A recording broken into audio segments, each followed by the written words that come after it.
Ô Saint-Hubert, patron des grandes chasses, toi qu'exaltais la fanfare au galop, en poursuivant le gibier à la trace. De nos jours, Saint-Hubert évoque un lieu de villégiature et une très belle manifestation folklorique. Mais pour nos ancêtres, Saint-Hubert était un lieu de pèlerinage où l'on implorait un des saints les plus populaires de nos régions. Mais qu'est-ce qu'un saint? C'est une question très complexe. Je distinguerais un saint officiel et un saint populaire, ou plutôt un saint d'aujourd'hui et un saint du passé.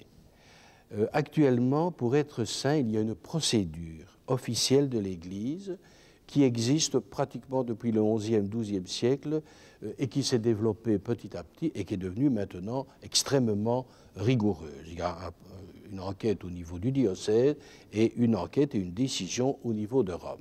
Bon. Ça, c'est le saint officiel. Saint-Hubert échappe à cette catégorie.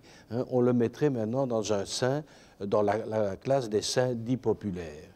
Avec le proverbe du Moyen-Âge, vox populi, vox Dei. La voix du peuple, c'est la voix de Dieu. Autrement dit, on est canonisé par la dévotion populaire.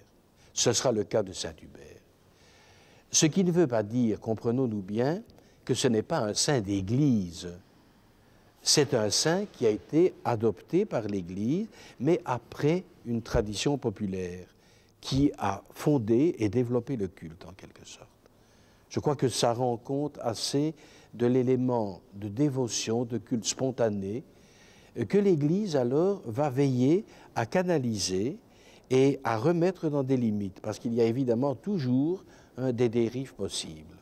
Dans le cas de Saint-Hubert, il y aura des dérives, et on voit au XVIIe siècle que l'Église essaye de recanaliser le culte.